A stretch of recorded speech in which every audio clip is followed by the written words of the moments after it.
Hi, everybody. Welcome to Bookies. I'm Barrett. Thanks for clicking on the thumbnail. You know, there's something about the classics that can really surprise you. They can tend to be a lot more interesting than you think. And I'm not talking about those dry, dusty books that they made you read in school. There's something about the classics that is timeless. The reason they're classics is that there's something about them that we should know. And I've read many classics. There are many I haven't read, and one of those is The Picture of Dorian Gray by Oscar Wilde. You come to the classics with preconceptions. I had heard of The Picture of Dorian Gray. It's mentioned in a James Blunt song, and I kind of just assumed that Dorian Gray was a woman. And based on that assumption, I figured The Picture of Dorian Gray would be somewhat similar to a Bronte novel. But I was surprised by this. Dorian Gray is, of course, not a woman, but that's not the surprise. The surprise is that this is anything but a Bronte novel. The point is, I was surprised. And due to that surprise and the marvelous writing of Oscar Wilde, this is the first of his works that I've ever read, I was enriched by it. But before I tell you why I was surprised by this novel, let me invite you to subscribe to the channel and like the video. This channel is a charitable endeavor, and so when it does get monetized, we'll give all the proceeds to local libraries and literacy programs. So if you like that idea, please subscribe. All right, let's get back to the novel. Published in July of 1890, The Picture of Dorian Gray is everything that I did not expect. I watched this YouTube video, and the reviewer was saying that the crux of the novel is that Dorian makes a deal with the devil, and that's completely not true. Dorian worships at his own altar. He makes an idol of his vanity. Dorian is the devil in this story. And so this novel explores the nature of good and evil and man's part in it. And you can't forget that last part. It's man's part in the evil he creates, the own hell he creates for himself. And I think that exploration of the nature of good and evil takes us out of the genre of a Bronte novel. Rather, this is more of a gothic horror, and it kind of evokes memories of Edgar Allan Poe and Nathaniel Hawthorne, and the way it's written and the way it explores the deeper meaning of man's work on earth. I'm going to start by talking to you about Dorian, because Dorian is fascinating. Basil Hallward paints a portrait of Dorian Gray. Basil looks at Dorian as this model of male beauty and of perfect virtue and affection. Enter Lord Henry. Lord Henry wants to usher in an era of new hedonism. To Lord Henry, he wants to project his values of vanity, of selfishness, onto Dorian and see if Dorian takes on these values and project them back to him. This would be the highest joy for Lord Henry. And so we see this kind of push and pull between Hallward and Lord Henry. So what is Lord Henry's new hedonism? Essentially, it's the single-minded pursuit of pleasure, where virtues, because the virtues, they create restraints on us. The virtues need to be despised in favor of self-love.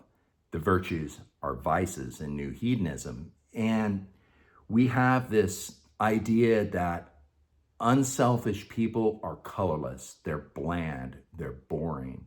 And you need to be exactly the opposite of that. And beauty is exalted above all things, even genius, because beauty, unlike genius, needs no explanation. You know it when you see it, and Dorian is just that. And so Dorian begins to believe Lord Henry. He begins to see virtue as vices. The only thing worth having is beauty. And if he were to lose his good looks, he would lose everything. And in that sensitive soul that is Dorian Gray, he starts to lament the fact that he would grow old, he would lose beauty. Dorian begins to resent the portrait that Hallward has made of him. He resents the idea that he should grow old and ugly while the portrait will remain perpetually beautiful. And he sees it as unfair that the portrait itself would retain everything that he will lose as he grows older. And so it comes to be, through Dorian's wish, that it is the portrait that will age and Dorian will not. It is the portrait that will portray and make real any evil and ugliness that Dorian may be in the flesh. Dorian will remain perfect and the picture will age. The picture will show the cruelty in the lines of the mouth. The picture will show the lust in the eyes. The picture will be a mirror of Dorian's soul. But Dorian's going to have what he wants. He's not going to age. He will remain perfectly beautiful. In his shame, Dorian covers the portrait and he hides it away. And he loathes the portrait because it convicts him of its sin. When he looks upon it, he can see all the ugly and the cruelty. Everything that he does not want to project to the world is in the portrait. So he must hide it. Dorian becomes so depraved in his selfishness that even the death of somebody he loves or thought he loved really is more like a scene of art. And the only thing that matters is how that death impacted him in an emotional way. And when it creates some emotion, he considers it marvelous. And it's an event in the art that is his own life. The death itself, to mourn another that was once loved, no, that's not for Dorian, because that's not what matters. What matters is the impact on him and how he can glory in it and experience it as a part of the art that is his life. But the interesting thing is that the portrait could be used as a device to encourage virtue, right? So Dorian could look at the portrait and use it as a means of challenging his own conduct and his own beliefs, and he could become virtuous by means of the portrait. Alternately, Dorian could look at the portrait and think of it as something that will bear his sins, because he need not.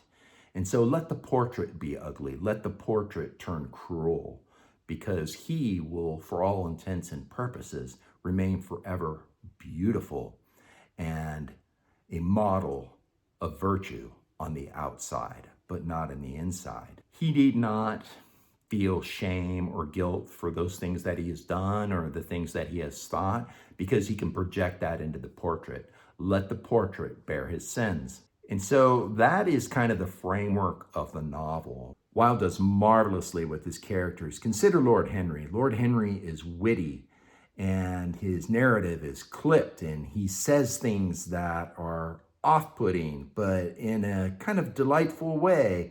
He turns common thought about vice into a seeming virtue, is seeming that we should desire selfishness and we should desire the pursuit of pleasures above all things, even love. It's almost like the snake in the Garden of Eden. It's seductive. Dorian's always going to be fond of Lord Henry because Lord Henry represents essentially all the sins that the young Dorian would never think to commit. He represents pleasure and pursuit of happiness, but there is a difference between pleasure and happiness. They are different. Frankly, after reading this novel, I have a high appreciation of Oscar Wilde. He has created a compelling story that's easy to read. You know, it's not heavy with symbolism or anything like that. This is a very understandable novel. Anybody could read it. And it's a novel about vice versus virtue, altruism versus narcissism. And it's all created in the device of the Picture of Dorian Gray. It's exceptional. And really, if you want to look at the narrative itself, kind of the height of it is when Lord Henry is speaking. Like I mentioned before, he speaks in kind of clipped, upbeat language. It's clever dialogue. He is kind of projecting a very distinct immorality that is completely unexpected. You know, you read this and you go, oh, well, that's a surprising way to think, because it cuts against our common virtues that we all hold as people. And you know, when you read this, it's almost like reading a little bit of Friedrich Nietzsche. So here's a quote. In the common world of fact, the wicked were not punished, nor the good rewarded. Success was given to the strong, failure thrust upon the weak. That is all. And again, in the end, the only horrible thing in the world is ennui. That is the sin for which there is no forgiveness. That malaise that can sometimes come with life, the boredom, the temerity of the soul, these are things that are to be rejected. These are the vices in the new hedonism. And of course, what I really loved about this novel is that it caused me to think. It's kind of an examination of conscience, this little Catholic phrase there. But, you know, are we selfish? Are we vain? Do we use people for what they can do for us? And then do we push them away when they are no longer useful? Is everybody around you a prop in the art that is you? And I think if we really think about that, that is kind of what Oscar Wilde is asking us through the ages of this novel. And it's incredible, and I think you should read it. And so, for its beautiful prose, for the delightful storytelling, for the quick pace of a short novel, I'm giving the Portrait of Dorian Gray 4.5 stars out of 5. If you enjoy novels that explore these kinds of themes, then you're going to love The Picture of Dorian Gray. And like me, I think you'll be surprised when you read it. With that, once again, I'd like to invite you to subscribe to the channel. Like this video if you enjoyed it. And everybody, right about now, you're going to see a little picture of me, and if you click on it, you can subscribe, and I would love it. I still check every day, a couple times a day if I'm being honest, to see if I've gained a new subscriber. So thank you for watching the video. Have a great day, and God bless.